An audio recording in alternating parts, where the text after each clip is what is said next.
Right. So good evening, everyone. I'm Dr. Sanket Nivale, representing medical affairs at Emcure Pharmaceuticals. I welcome each and everyone for yet another episode of No Thrombosis Workshop series in acute ischemic stroke. With this, I would like to introduce our faculties tonight. We have our course director, Dr. Asokan sir. Sir is a senior consultant neurologist at Sri Ramakrishna Multi-Speciality Hospital, Coimbatore. President of Coimbatore Neurological Society, President Tamil Nadu and Pondicherry Association of Neurologists, presented papers in national and international conferences on stroke and epilepsy, conducted various international drug trial studies in the department, special interest in stroke therapy. Our moderator for tonight would be Dr. S. Meenakshi Sundaram sir. Sir is a senior consultant neurologist, Apollo Hospitals, Madurai. Over 20 years of experience in neurology, presented papers at various prestigious national and international forums, recipient of Best Research Paper Award at the 10th Annual Conference of Indian Academy of Neurology, Lucknow, 2002. Principal investigator for many international trials such as refractory partial epilepsy, stroke, acute stroke intervention trial, and PD trial. Editor of the South Asian edition of the book Practical Neurology by Jose Bella, Walter Kluwer, December 2020, and also contributed to many books on neurology. Our guest moderator for tonight would be Dr. Anshu Rohadge. Sir is a senior consultant neurologist at Sir Gangaram Hospital, New Delhi, professor of neurology at SGRH, 50 publications in national and international journals, and actively involved in clinical trials in multiple sclerosis, stroke, Parkinson, and dementia, epilepsy, etc. We have our first speaker today, Dr. R. Ramya. Ma'am is a consultant neurologist, Tirupur Medical Foundation Hospital. She has presented paper and posters in multiple national and regional conferences. We have our second speaker for today would be Dr. Lomesh Birud, sir. Sir is a consultant and interventional neurologist at Ruby Hall Clinic. Dr. Lomesh Birud has been trained to do cerebral angiography, mechanical thrombectomy for acute ischemic stroke patient, aneurysm coiling, carotid angioplasty and stenting, intracranial angioplasty, and stenting and various neurointerventional procedures. With this, I would like to hand over the meeting to our guest speaker today. We have Dr. Anshu Rohadge, sir. Over to you, sir.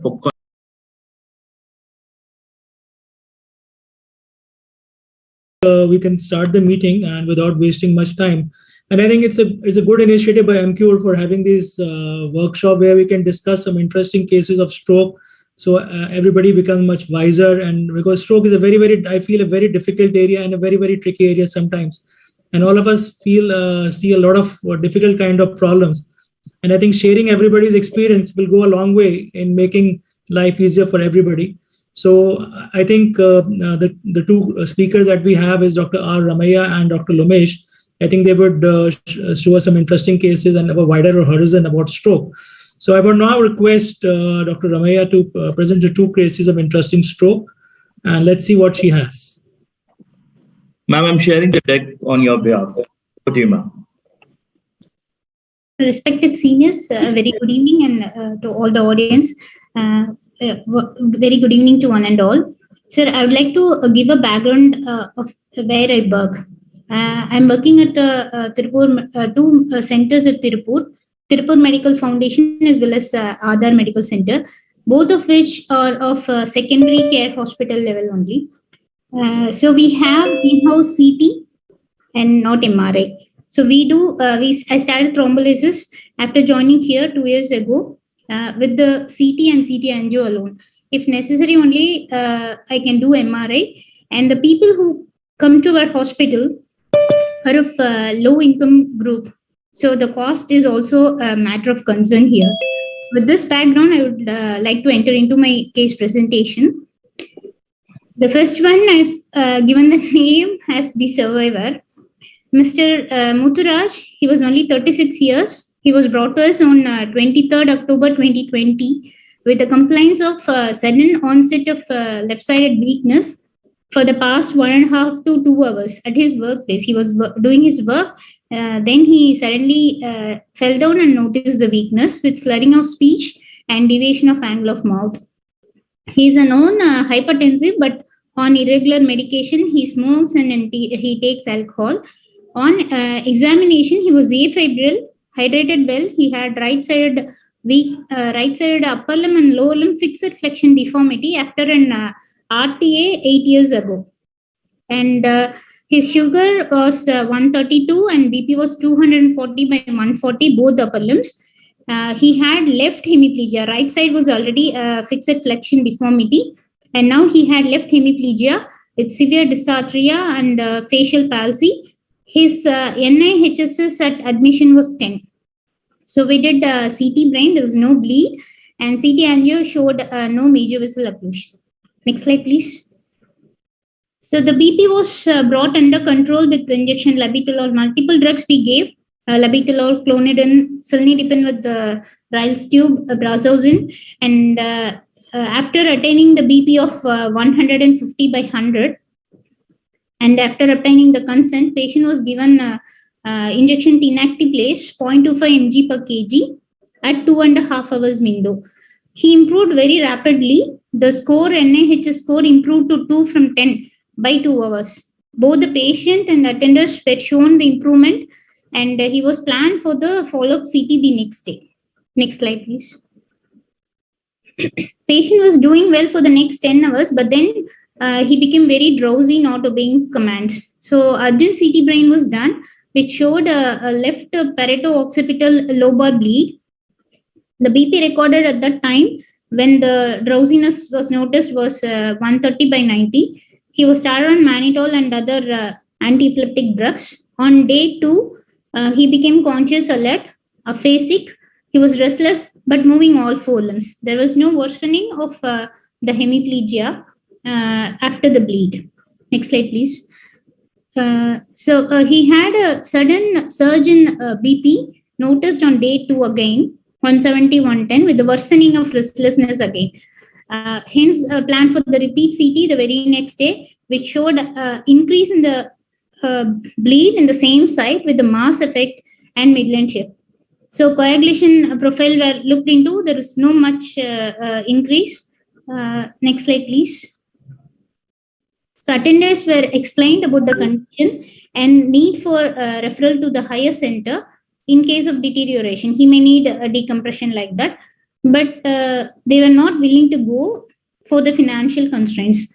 They also gave the consent, like even life-threatening events happen, they would like to manage here only, and they were not willing for surgery. So he was planned for secondary hypertension workup. Next slide, please. Continued on anti-epileptic medications, mannitol and other antihypertensives. On day 6, patient was improving clinically. He became more alert, obeying commands. He became ambulant with support. But the BP showed erratic fluctuations in between. It was maintaining, but then suddenly it shoots up. With 4 or 5 drugs, he was given cilnidipine, clonidine, isoleucine, and with these medications, his BP was telmisartans. With all these 4 medications, his BP was not under. It was under control, but again, it was showing erratic fluctuation. Why it goes up, we don't know. Then finally, we added labetalol on day 6.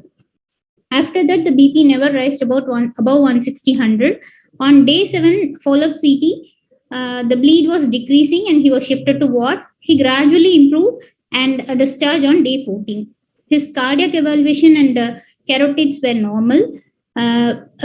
They said they could do only 1 MRI. So we wanted the hypertension workup. We did MRI abdomen, that was normal.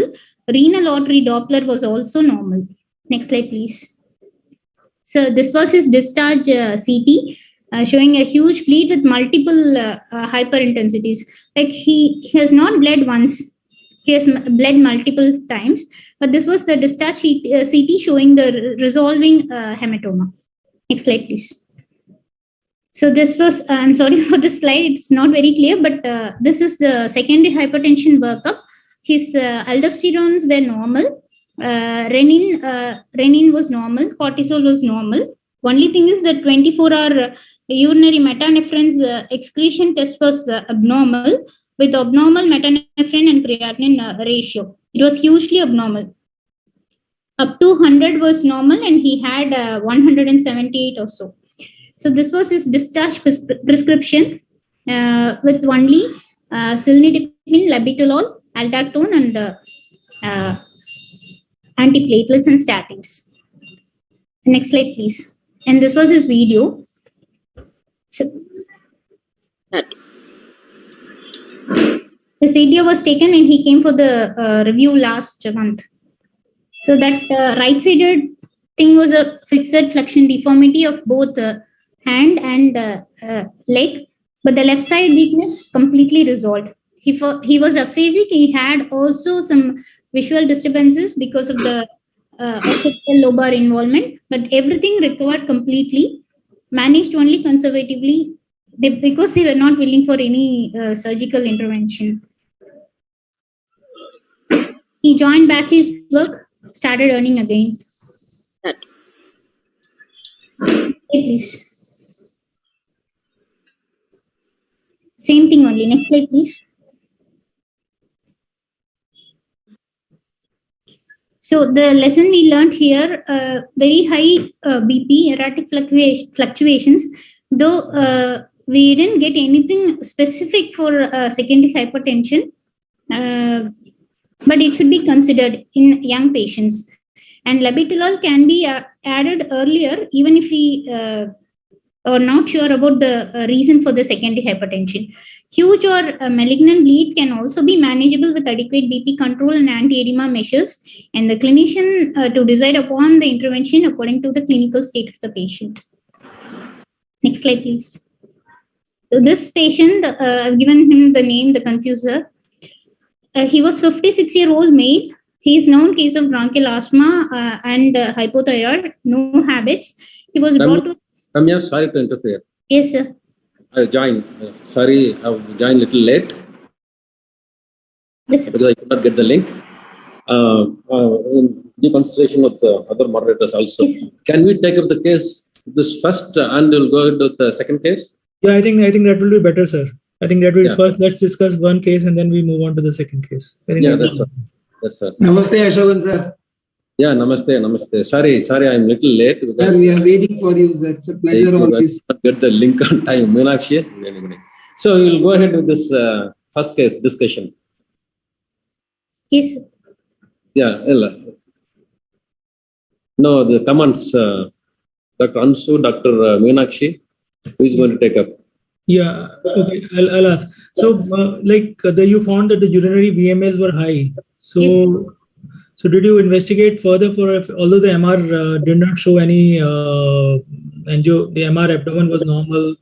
So did you investigate further for a pheochromocytoma? No, sir. This much only I could convince them for the workup. They said they can do only one MRI. I preferred MRI abdomen. So I didn't do an MRI brain at all. No, basically because you see... MRI, that was also a contrast MRI, sir. That didn't pick up any adrenal lesion or anything else. And there was no supine hypertension like that, sir. He had some erratic, that happens most of the time in around 2 to 3 in the morning. I checked the BP chart. 2 days, the BP chart will be fine. And the third day or fourth day, some huge rise in BP will happen around 3 to 4 a.m. That's all. So I thought something to do with the cortisol or so, but the levels were normal. I think your cortisol levels were normal. So yes, sir. I think because normally it's because we feel that the pheochromocytoma is in the adrenal only.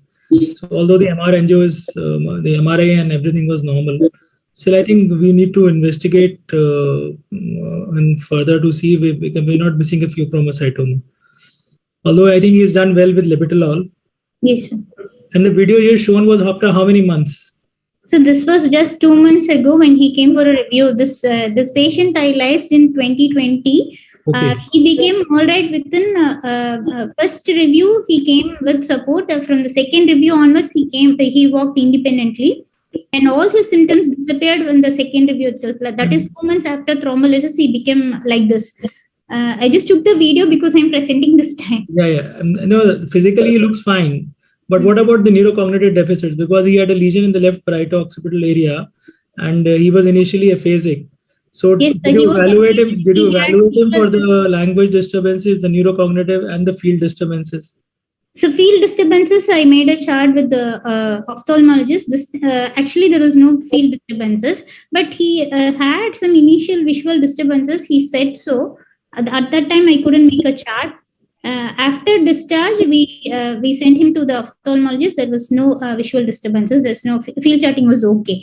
And the speech he was his psyche was low from the beginning. They said like this only he speaks, but he is able to manage his work. He joined back his work and he was able to manage his work, and he was able to talk to his colleagues in a normal way, like as before. Okay. Okay. And what was the level of work he was doing? Like it was a physical labor, because with such a bleed, we would expect that he would have a lot of cognitive deficits. Reading and writing ability would be affected. No, sir, he's doing a physical work only. Physical work only. Yeah, he just need to he just know to read and write, that much only. Yeah. He's well educated. One more interesting issue. He was a left-hander or a right-hander? Because his right side was already deformed. So was he a left-hander or right-hander? No, he was right-handed only. With that deformity, he manages. He works in a export company, doing that packing work and all.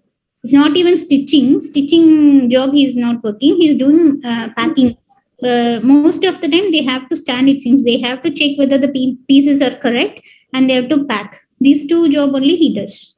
I think your message is very right. I think in young patients we should always rule out for secondary hypertension, because I think the message sent across is he's very fortunate enough to recover. Yes, so very well present and very well worked up in the kind of setup that you have. I think he has worked up very excellently worked up. Thank you, sir. Very nice case. Thank you, sir. Yeah, thank you, Ramya. Thank you, so now the question is, I'd like to ask Dr. Meenakshi also. Thing is high BP, very high BP. Of course, she could below the target level for power of thrombolysis. In spite of controlling this BP, after thrombolysis, he developed this bleed, massive bleed. Here, it seems BP again shot up, and maybe at the time of shooting up, he had another bleed, and subsequently would have had one more bleed also. Yes, sir. Because different ages of bleed seen. Yes. No, that's what in such of these cases, Enchanted study already have told us two types of this thing. One is intensive therapy, another is recommended therapy. Intensive therapy, intensive control of the BP, that means you try to control the BP to as low as possible, and preferably below 80, and thrombolyze, and further try to control the BP in another 1 hour to the rates of 130 to 140 by labital infusion, sodium nitroprusside, or you don't use much of nicardipine. I don't use at least labital infusion or sodium nitroprusside. That is one aspect. Another aspect, again, the recommended try to reach the target BP, that is less than 180, thrombolyze, and try to maintain this under 180 for within 72 hours. But ultimately, in both the cases, both the groups, they found out functional outcome is same. But only thing, the rates of bleed, IC bleed, intracerebral bleed, is slightly less with the intensive therapy. That's one point. Because your point, BP like this high, and otherwise fit for thrombolysis, but can we thrombolyze? Can you go ahead with this? And if you thrombolyze, what will happen? Isn't it? Yes. So this is the thing. You have to thrombolyze, but reach the target BP, either intensive therapy. But all Europeans, they would like to have intensive control of the BP. That is, try to bring it down to 140 water maybe within 1 hour, and try to maintain it with some infusions. Yes. But the Dutch people, they still prefer in some centers that recommended target 180, reach within 7 hours, and try to maintain it. Dr. Meenakshi? Sir? Sir, agreed, sir. The same Enchanted trial, it showed less than 140 to be equally beneficial. But as a routine, sir, we do not reduce the blood pressure, though there was one odd trial in my opinion. So I do not try to keep the blood pressure too low because my own fear of aggravating the deficits. Madam, one thing, fantastic, madam. As a very, very, very brave move, I should say.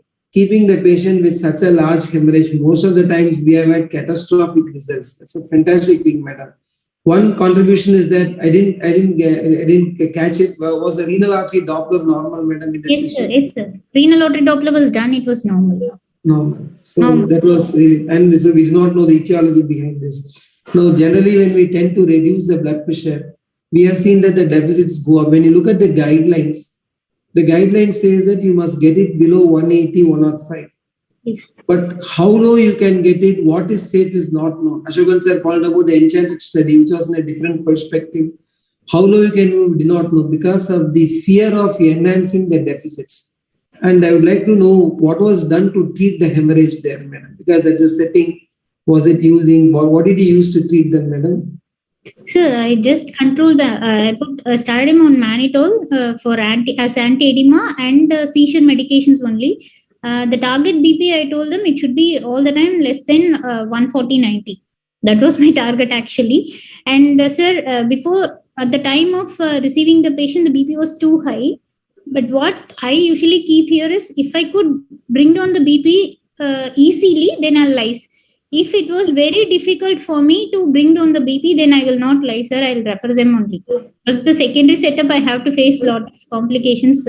So, but this man, he came around 2 hours window period. Within 30 minutes, I could control his BP. Because we give labetalol and clonidine parallelly. I gave first clonidine. And then it was not coming down. I gave labetalol. Immediately the BP came down. We have given through Riles tube, cilnidipine and prazosin, thinking that will take care after 1 hour or so. After this IV labetalol goes away, that oral medications will take care of, I thought so. And I was there for 2 hours. After lysis, I was there with the patient for 2 hours. He was doing well. The family witnessed that he started walking also. So they developed trust on me, so they don't want to go. And then at the time when he became drowsy, I rechecked the chart, sir. It was only 130/90 they have documented. I don't know how much to billing in the nurse's chart. And again, the second bleed happened after 1.5 days. That 1.5 days, the BP was okay. Then he had a surge in BP, he bled. Again, there was a control of BP, had a surge, and then bleed. Like that only. That was an erratic fluctuation. I don't know whom to blame. So after 2 bleed only, we added labetalol, thinking that it could be pheochromocytoma or some renovascular. I was actually referring to the use of FFPs, madam. If we use FFPs, because we use cryoprecipitates, which is available with us, or FFPs. So you are really lucky that you got away without them, because our experience has been catastrophic. When we had a bleed, we know we are finished really. Even young people, they come up with devastating deficits, and it's so wonderful to see your patient walking after such a huge hemorrhage really. That's really, really, really, I should say, God or goddesses with you.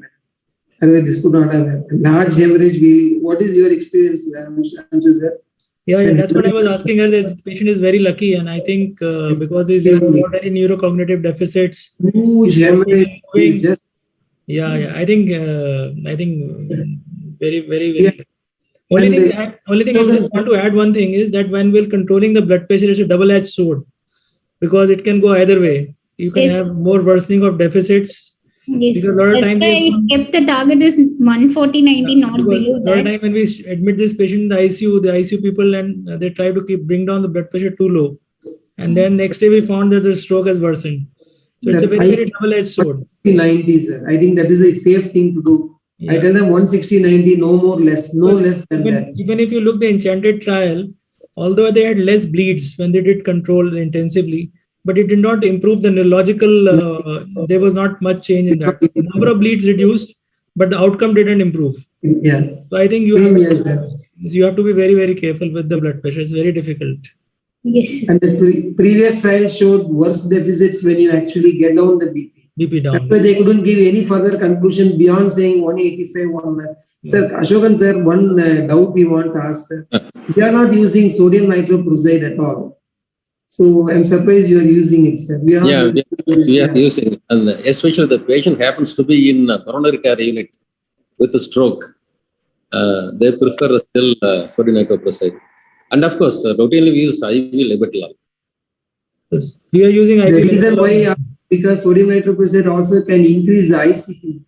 That's the reason why I asked. Though nitroprusside has got the highest potential, sodium nitroprusside can also do that, and we do away with that. So what is your thinking, sir, in this? Pardon? It can also increase the ICP.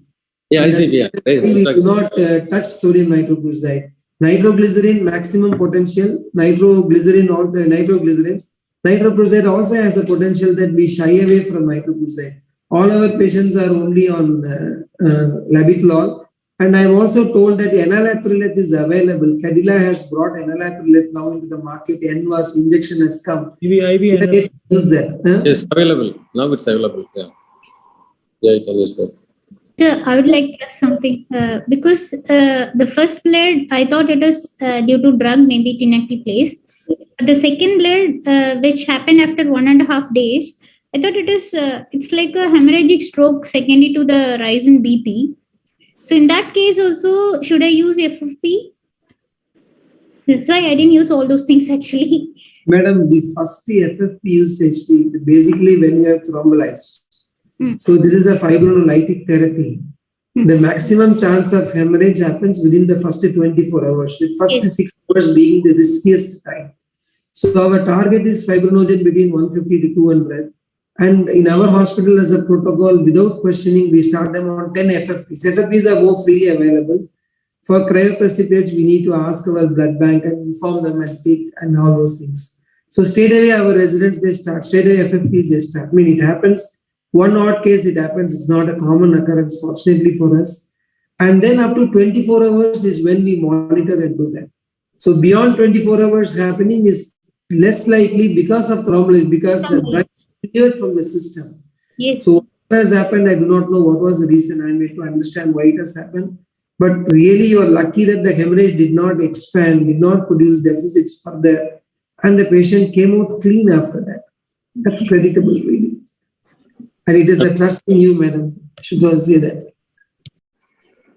And another thing, Dr. Meenakshi, like if, sorry, I was not the first 5 minutes.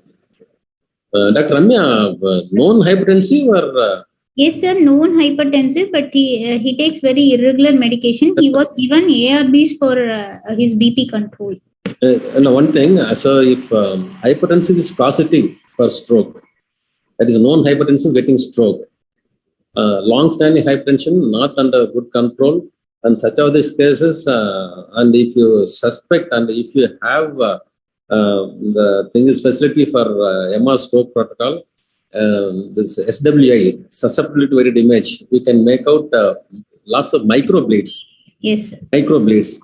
No, what I'm telling you should do, not I'm telling you should do every case this SWI. In such of this case, at least if you suspect anything, you can do and look for microbleeds, because the hypertension has occurred at the time of stroke. Not a known case of hypertension, but at the time of stroke, it's a different story. But known hypertensive getting stroke, that too on irregular treatment. Invariably, they present with lots of microbleeds. Such as this case, also you should be careful while thrombolizing. Okay, sure. Thank you. Thank you. Then no other questions. I think we'll go on with the second case. Yes. The second case. Probably that's the reason she could do, correct, madam? Yes. She is in a setting where she has only CT scans. Yes. So this patient, he's a 56-year-old male. He's a known case of asthma and hypothyroid, no habits. He was brought to us on 25th March of 2022 at 8:30 for sudden unresponsiveness since 6 p.m. The time was so clean because he was having tea at that time. Then he suddenly fell down from his chair and became unresponsive.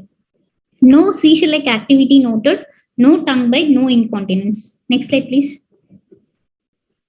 So he was brought to our EMD in an altered mentation. He was flexing all 4 limbs to pain. His BP was 110/70. His sugar was 119. Pupils were equal and reacting to light, and occasional spontaneous limb movements on either side. He was actually clinically made a diagnosis of seizures, query patient in post-ictal state. So we generally, if I suspect a stroke, I'll ask for a CT, sir. Because MRI I have to send outside the hospital, little far away, 15-20 minutes travel from my hospital. So I thought it is a post-ictal state, so I referred him for MRI. New onset seizures, I should rule out some intracranial pathology also. But the MRI turned out to be bithalamic hyperacute infarct with no major vessel occlusion. Next slide, please. So this was his MRI. It was a hyperacute infarct and there was no major vessel occlusion. Next slide, please. Next slide, please. Next slide. So I explained to the attenders about the pros and cons of IV thrombolysis. They gave consent. So at the time of thrombolysis, I couldn't check his NIHs. GCS only I could check. E1, B1 and M4, he was flexing into the pain. No other clinical finding could be checked like gaze, speech or ataxia. He was given thrombolysis with the tenecteplase 0.25 mg per kg at 3 hours and 35 minutes of window. Though he came to me in 2 hours, because of this MRI, I had a little delay, but he improved and became conscious by midnight. He was given the drug at 9:35 in the night, and by midnight I got a call like he became conscious. By next day morning grounds, he recovered completely. Next slide, please. So the follow-up CT was done. No bleed. He was started on antiplatelets and statins. He was found to be diabetic during this admission, so started on medication for this diabetes also. He was discharged in stable state without any deficits. Next slide, please. So this was his video.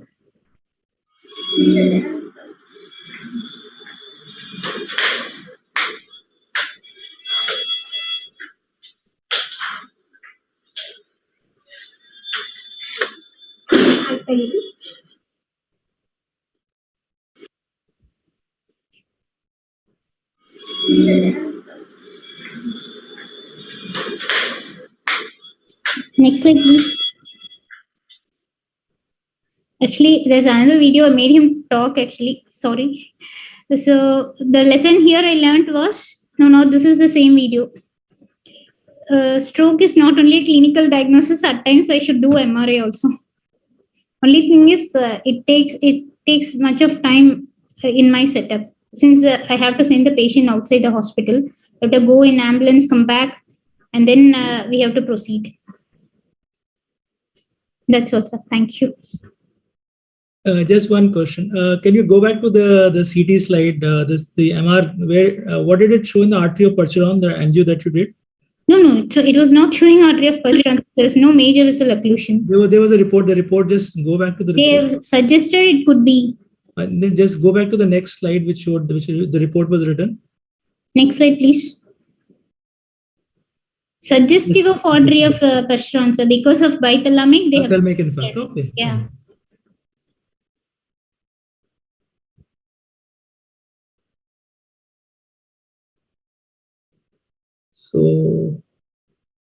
So how much time did the patient improve?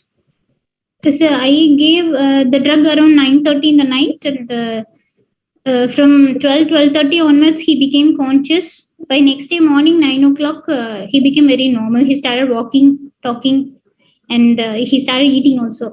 Yeah, I think very good case, because most of the time we miss these patients come in a comatose state, and by the time they reach us, the window is already gone. So and this patient came in 2 hours. The drug was given in 3 hours 35 minutes. 1.5 hours late from our side. So anyway, but it's a good case, good recovery. And this is the first time I'm doing for a bilateral. I don't know whether this will get success or not. I told them everything openly, like there was a delay for 1.5 hours because we didn't suspect stroke. And this is the first case for bilateral stroke for me. And if they want to go also, better let them take the injection and go. They said, okay, we'll give the injection, wait, and then we'll decide. So because the patient improved, they stayed with us. Very, very nice. Very nice. Okay, thank you, Dr. Mia. Dr. Meenakshi, your comments? So it's a nice case. Thank you, madam. Host, why you have disabled my video? Don't want to see my face?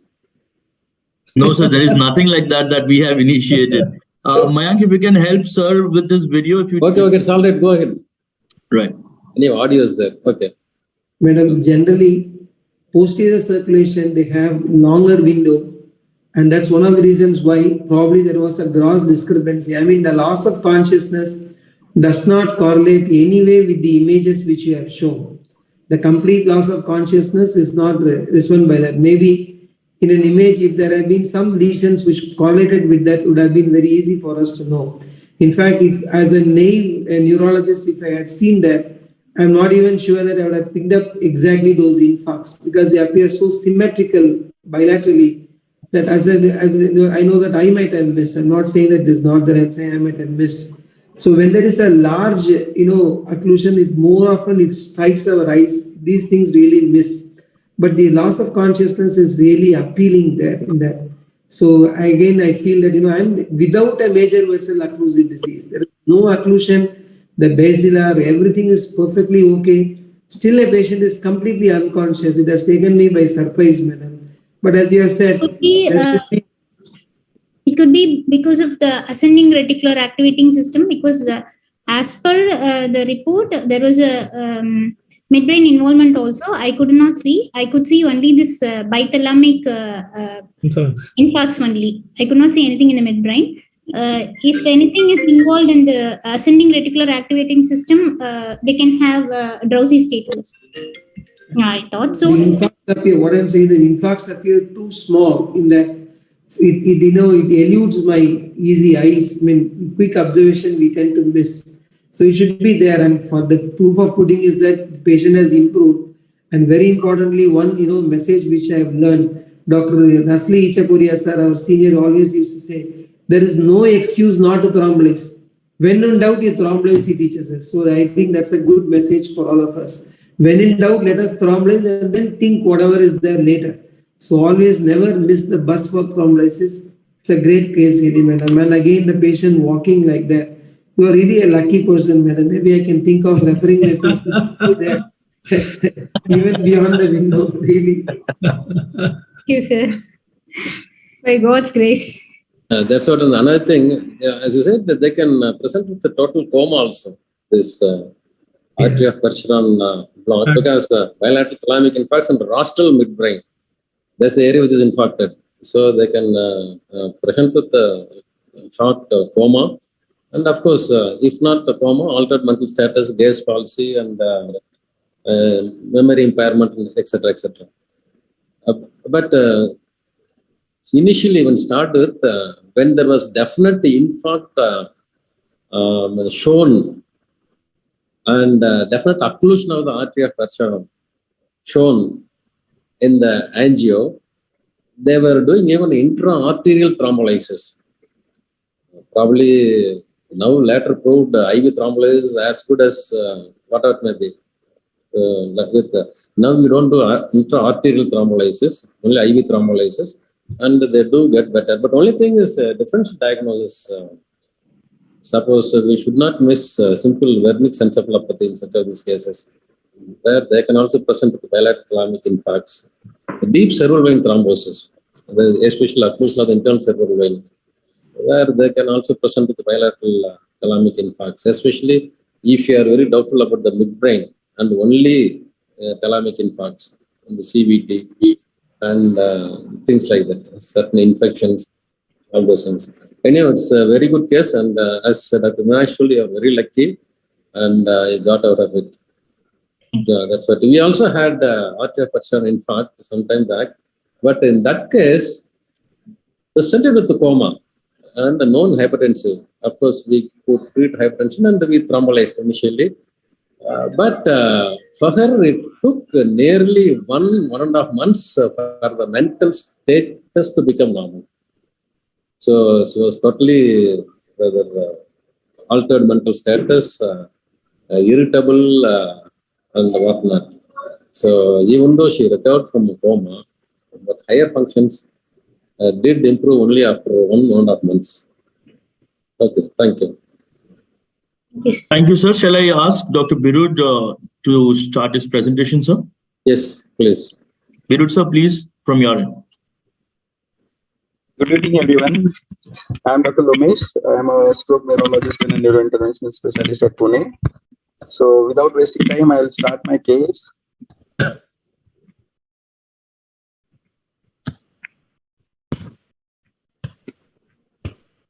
Is my slide visible to all? Yes, yes. So we can see it in the sorter mode if you can just put it in the full mode. Yeah, I'll just do that.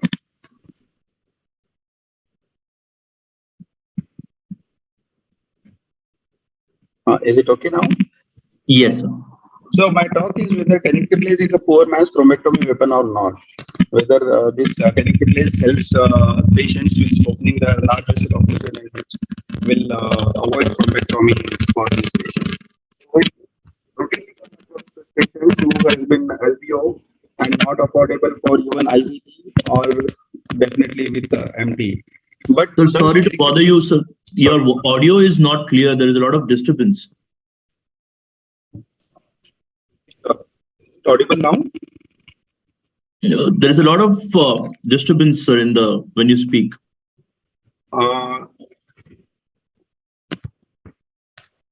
Is it okay now, sir? Yeah, I think we can hear you now. Yes, go ahead. Okay. So my talk is on tenecteplase, whether it can be a poor man's thrombectomy weapon or not, because I have come across a case where the family was not even allowed us to give IVT. Somehow I convinced them to give at least tenecteplase. Lomesh, sir, just sorry for the interruption. Maybe you could do without the mic and just look at the computer and speak. The same thing is maybe that point where you have inserted the audio set into the computer is creating that noise. Sometimes it has happened to me. Yeah, now we can hear you clearly without the audio set, sir. Am I audible? Yes, sir. Clear. Is it okay? Better. Okay, sir. Thank you so much. Thank you, sir. Thank you, sir. Yeah, we'll start with the case. This was an elderly female came to the emergency room on 1st of January 2022 when she woke up at 6 a.m. with complaints of right-sided upper limb and lower limb weakness, facial deviation, poor comprehension, and aphasic since she woke up. On medical history, she was a known case coronary artery disease, post-PTCA status, and hypertension. On examination, her pulse was 93 per minute and it was irregular. BP was 160/80, CVS RH were normal, CNS conscious, poor comprehension, aphasic, left gaze preference, right human facial paresis, and right upper limb, lower limb power was 0.5. By clinical examination only, among all us neurologists will know that this is a major vessel occlusion and definitely left M1 occlusion. So NIHS was 18, MRS was 4, sugar was 124, and ECG was showing atrial fibrillation. There were loss of P waves. So this was in our center. We have a code stroke, and for code stroke, we do imaging as early as possible without wasting any time, and we don't ask the family to pay for MRI. So we did a MRI brain with IMSU, which was showing a developing left hemiatrial infarct in the basal ganglia, and there is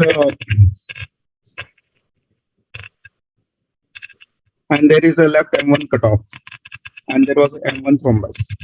So after the scan, we had checked the list done for contraindication for IV thrombolysis. There was diffusion flare mismatch, so she was definitely a wake-up stroke IV candidate. Family were counseled for IV thrombolysis. Family member denied for IVT actually because the need for spending money for tenecteplase. They are a CGHS beneficiary, so they went to take a memo for admission and treatment for acute ischemic stroke. Till 8:30 a.m. in the morning, I was there in emergency. Finally, family members came back saying office will open at 10:30. So by that time, we will not able to. Somehow, I decided to take a call, counsel the family member at least to allow us to give IVT. We will not charge for IVT, and IV thrombolysis is a life-saving drug. Then the next and patient issue injection tenecteplase 15 mg IV scan bolus. After IVT, we shifted the case to ICU and advised for mechanical thrombectomy.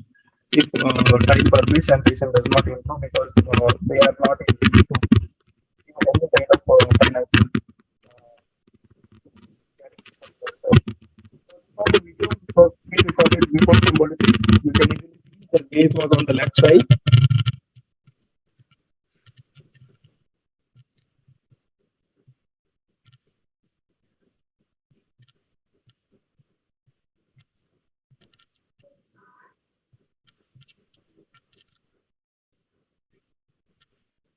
On painful stimulus, he is not moving. On the left side, he is moving.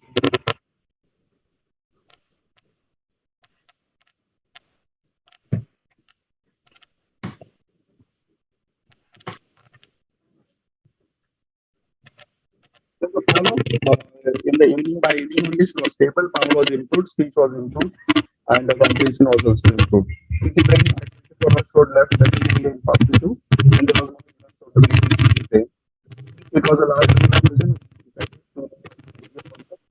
Blood investigations were normal, as we know that there was a fibrillation. She was started on dabigatran and aspirin, and there was no carotid disease. So it was recorded in the follow-up. Is conscious, alert, comprehension is improved, speech is improved.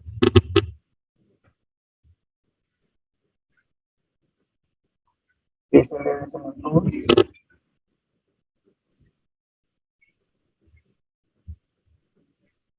She is able to stand. Definitely, the therapy has helped this elderly lady.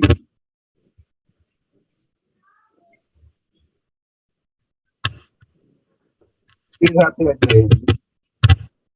The question is, does therapy open up the large localism? So, what is the genetic test? It is a third generation 3-point bioengineered RTPA derived from multiplex.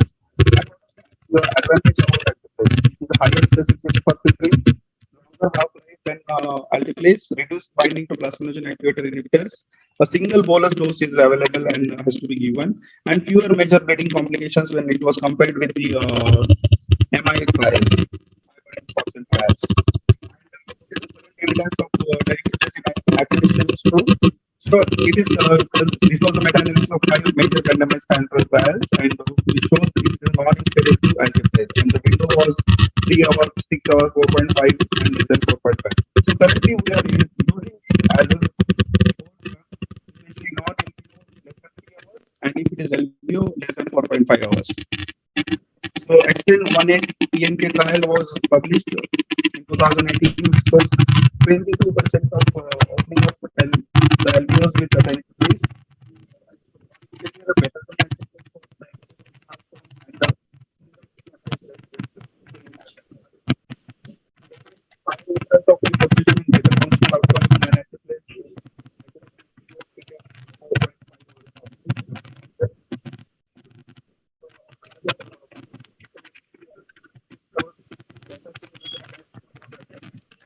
When compared to alteplase, and modified Rankin scale also was improved at TNK.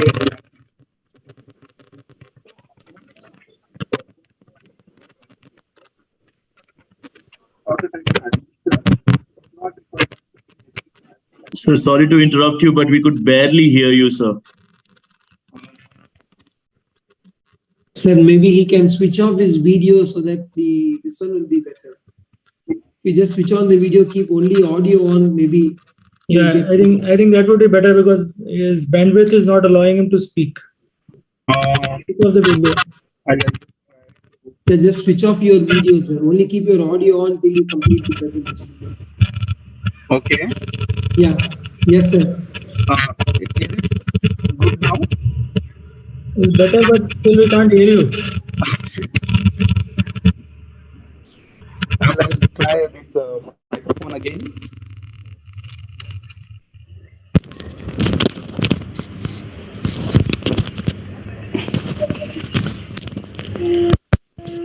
Am I audible right now? Yeah, it's much better. Okay.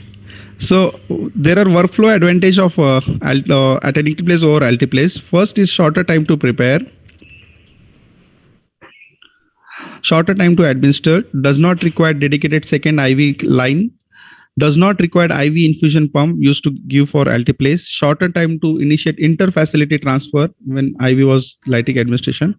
And what are our advantage in our country are TNK can be administered more efficiently in LVO, permitting faster start of subsequent endovascular mechanical thrombectomy. cheaper cost as compared to alteplase. And thirdly, it does open LVO more than alteplase. So if you have an option of either tenecteplase or alteplase in LVO, we will definitely try to give tenecteplase than alteplase. So this was the last slide to comment on, because tenecteplase definitely works better in LVO. And is it possible that those are not affordable for the mechanical thrombectomy, straight away to push them for tenecteplase rather than giving them an option of alteplase, which is much costlier and which require dedicated time to spend for giving the IV thrombolytic agent? Yes, sir. Thank you, Dr. Lomesh. Thank you for your excellent presentation.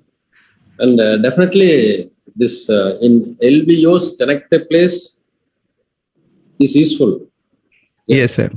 As you have told, the extent IA trial also involved cases where it was definitely useful.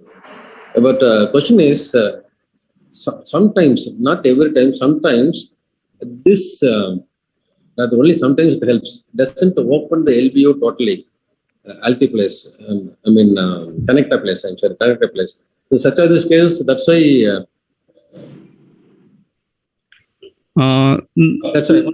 That's why we plan for mechanical thrombectomy, especially M1 occlusion. So if the patient comes within the window period, definitely we can start with tenecteplase and meanwhile get the patient prepared for to go to the angio suite. If the patient is meanwhile improving, maybe we can wait and watch. And if the relatives are not willing for the mechanical thrombectomy, that time also we can give this IV tenecteplase and wait and watch. And if it is clearing, okay. Otherwise, I think you have to go for mechanical thrombectomy, especially if it is M1, because the results are very good. But some of the cases, as you have presented, they nicely open with tenecteplase, and there are studies supporting this. And you got away with that. Improvement was good at that age. It is really good. Yeah. The advantage of using tenecteplase in this patient was, since it was a very small clot, but it was at the M1 segment.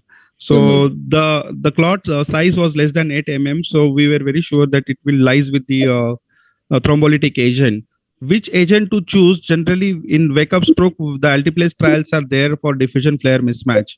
But for this case, we preferentially use tenecteplase because they are not willing for, even they have not brought this tenecteplase. It was the hospital fund allow us to give the tenecteplase.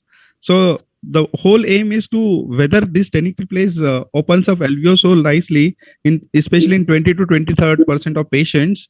Can we promote tenecteplase in LVO for each and every one? Because the advantage, you can easily transfer this patient for mechanical thrombectomy. Once the patient comes to the major center where thrombectomy is done, if patient is improved, then well and good. If patient does not improve, we can shift to angio suite. Yes, agreed. That is agreed. Very much agreed. So that's what, if the patient should have come within the window period, suppose the patient comes after 4.5 hours, then the question of only mechanical up to 24 hours. Yes. And if it is within 4.5 hours, I think better to start with tenecteplase and meanwhile plan for other things like angio, whatever it may be, etc., etc. And if the patient is lucky and if we are lucky, maybe the clot will get cleared by tenecteplase or alteplase. Dr. Lomesh, 2 comments. Like, how much time what time did you give the tenecteplase, after how many hours? She was a wake-up stroke. She reported at 6 a.m. in the emergency. Okay. By 6:30, the scan was done. By 6:40, we counseled them. You have to give tenecteplase and you have to buy the drug from the pharmacy. But they were not allowed. So by 7:40, 8:15, 8:20, we waited. By 8:30, my emergency team and I decided that let us push them for a thrombolytic agent and let the hospital pay for the what are the amount for tenecteplase. Then they agreed to do that. Was the flare positive? It was flare negative. Flare negative. Okay. Flare negative. So okay. Okay. And you gave 0.25 mg per kg. No? 0.25 mg per kg. Yes. Okay. In fact, actually, in this extend IATNK, they had done a subsection analysis, and even patients who were elderly, more than 80, they found that even those patients, tenecteplase was better with the alteplase. Yes.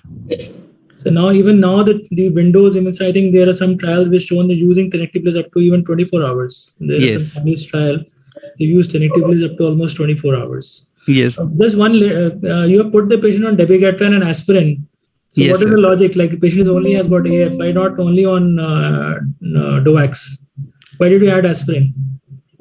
She is having a PTCA, post PTCA status. She is already known CAD. So she was already on aspirin. So we have not changed aspirin. We have changed only to 75 mg per day and dabigatran 110 milligram BD. Okay.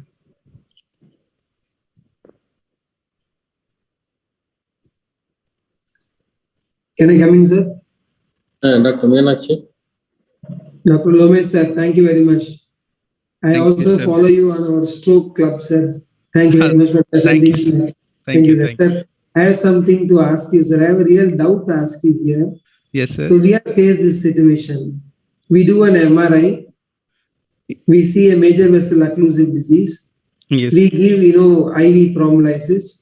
Yes. We take them up to the angio suite immediately after that because as a policy, we do not wait for looking at any improvement. Yes, if the patient is willing, we take them to the angio suite.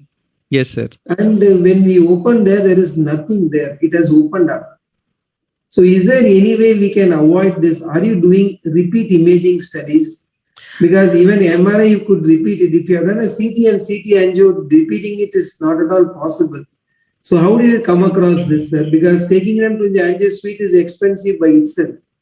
So is there a recommendation to do a repeat angio before you take them for that? Because none of these studies have done that.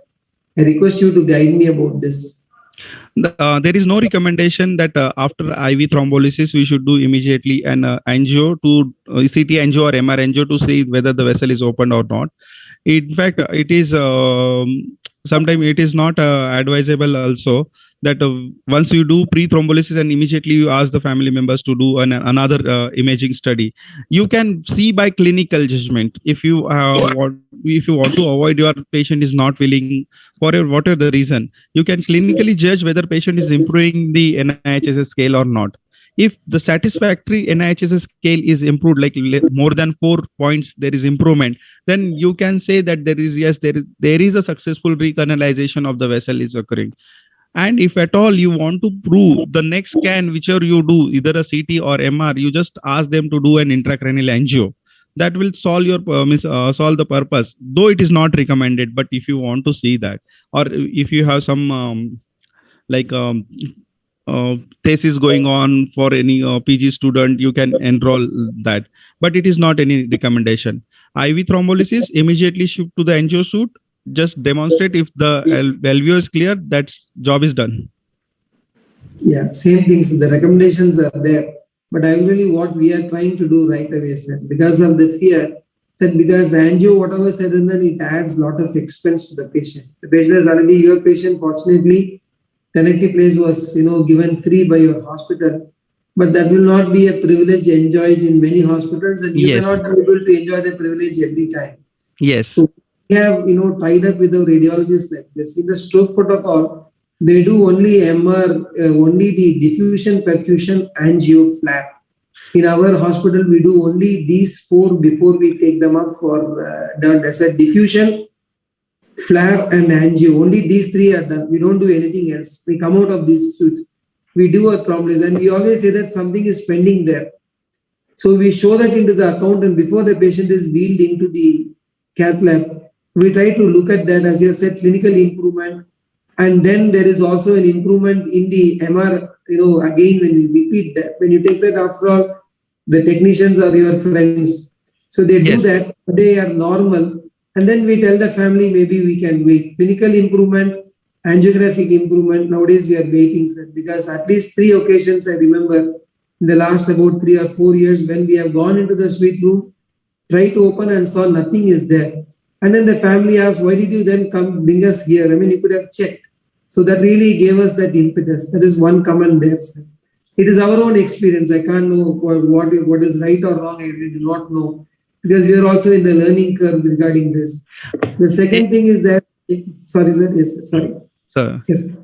The first question you can take in their words only. That's the benefit of giving IV thrombolysis. See, the thrombectomy cost has been saved by pushing the IV thrombolytic agent, and we are now very much sure that the large vessel is cleared by doing angiography. So you can tell in their language only that it was doubly benefit for us. Yeah, same thing here, sir. Yes. And the second thing is about the utilization of tenecteplase. If you look into our recommendations in our country, the DCGI recommendations, Dr. Sanket will tell us that it is for 3 hours. So as a policy in our hospital, in order to avoid litigations, and what we are doing is that less than 3 hours, we use tenecteplase and then go for a mechanical. If it is between 3 and 4.5 hours, it is always alteplase in order to avoid legal hazards. When it comes to this extended thrombolytic window, Dr. Anshu was talking about the Chablis trial from China, which showed up to 24 hours we could use tenecteplase. We had a small discussion before you joined in about the dosage requirements of being utilization of 0.32 milligrams per kg body weight. I thought maybe 0.4 was tested in NORTEST and gave bad results, NORTEST B, and then 0.25 we are using it very clearly. So they want to come in between the two. Probably it was halfway between 0.25 and the 0.4 is why they reached 0.2. That was my own guess in that, and it showed some benefits. Maybe when that gets established, maybe we can think of utilizing, this one. But DCGI, our recommendations stay with 3 hours. So what is your comment on that? Are you breaking the law there or anything? Have you faced any legal problems? One of our patients had a legal issue there. That's why I'm giving a caution here. Yeah. DCGI once. Till date, we have not any legal litigation about using tenecteplase. We give both options, and we give the options about price also. When it comes to price, then they will immediately say that let us give this drug rather than giving alteplase. But definitely, if patient is affordable, or if your patient is willing to spend and they want level 1A evidence, definitely we should go for alteplase. No doubt in that. 4.5 hours, less than 4.5 hours, either LVO, non-LVO, you should give alteplase. By looking at the body language of the family and family members, we will able to understand what category they are. And the second category is the tenecteplase. The approved dose is 0.2 mg per kg. Definitely in Indians, they have, I don't know why they have did like this. Either it should be 0.25 straightforward, LVO, non-LVO. In all cases, it will work. In paperwork, I don't write the weight of the patient on paper. I just give the amount of the drug, because at the same time you can judge if patient is pelagic. You can't do the weight. It is always an approximate. So there will not be a difference of 0.05. So if it is with 0.2, if it is 14 mg, I'll just give 15 mg.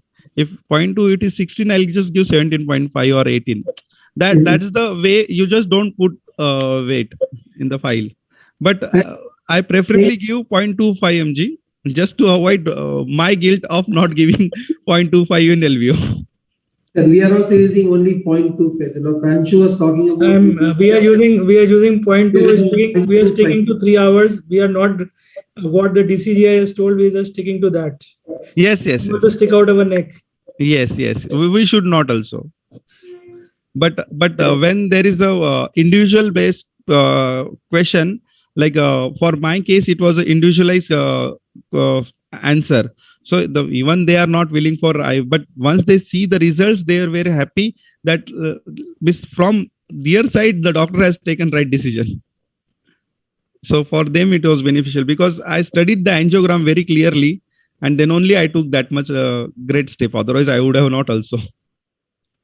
You gave a good, New Year gift to the family. Yeah. It was both in terms of the medication you gave free and spot free, individual disability free. New Year gift. Yeah, and it was on the 1st January. So I also wanted to do something good. So I was waited 2.5 hours in emergency just to convince them and let them accept this, that this drug will help them. And really it helped because of, I guess, positive vibes makes a major difference in this case.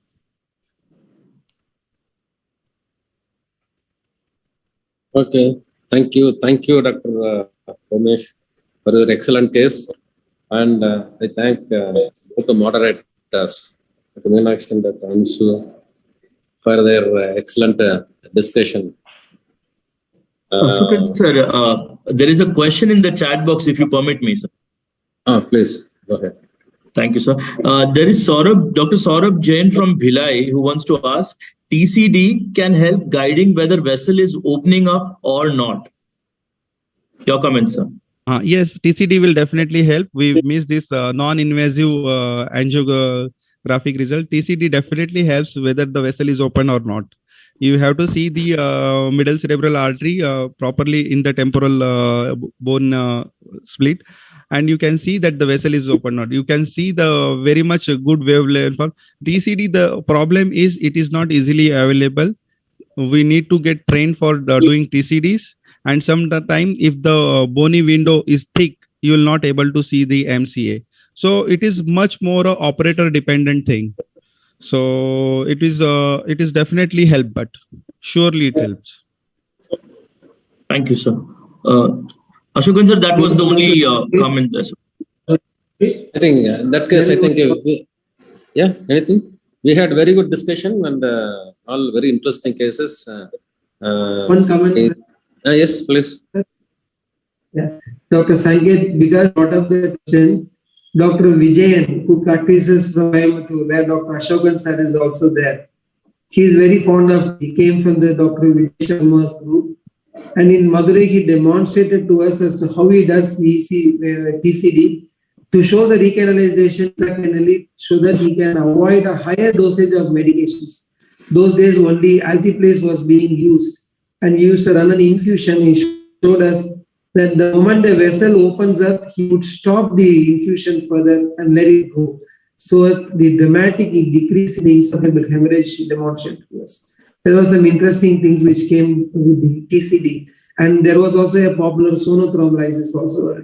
No more practice by us now. Thank you very much for being here. Thank you, sir. Ashokan sir, your comments, sir. Yeah, that's what we are winding up now. We had a very good session. I thank both the speakers, Dr. Ramya and Dr. Ramesh. Thank you, sir. Excellent cases, and I both the moderators for their excellent discussion. We had rather very good learning curve. Thank you, all of you. Yes, hand over the mic to the host for winding. Thank you, sir. Meenakshi sir, your comments. No, sir. Sir, boss is finished. No words beyond boss. Thank you, sir. Thank you, Ashok. Thank you, Dr. Lo. Thank you. Anshu sir, this was your first meeting as a guest moderator. Your comments, sir. Yeah, I think I enjoyed it.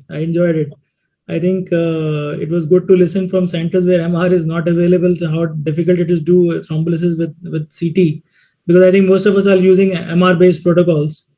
And so I think it makes life much easier. So I think it was very good. We had Dr. Lomesh, who is a neurointerventionist, from a very different perspective to one where we use CT. So I think it was a good mixed bag. So I think it was a good experience. Thank you. Thank you, sir. Thank you. Sir, officially now I would like to close by firstly apologizing for the technical glitch that happened in the starting of the meeting. Apologies to Ashokan sir for the video and the connecting problems that you had, sir. We will try and rectify the technical part on our end before we get into the meeting again. Again, and I really want to thank Ashokan sir for sparing his time as a course director for the meeting, sir, and participating and getting the interactions moving in the entire thing. I think we moved from 9 to 9:15 by just having this discussion, which happened today.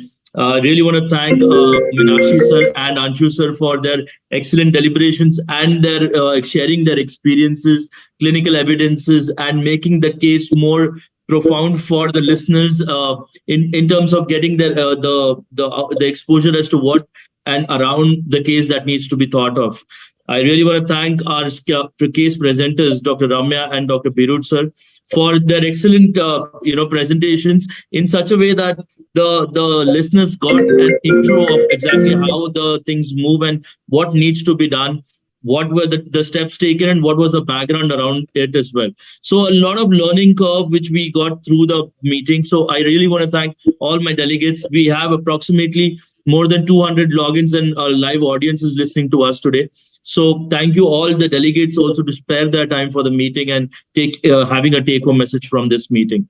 Until next time, I request everyone to have a very good health and wish you a good evening ahead. Thank you all. Thank you. Thank you. Good night. Bye-bye. Good night, everybody. Thank you. Good night. Bye.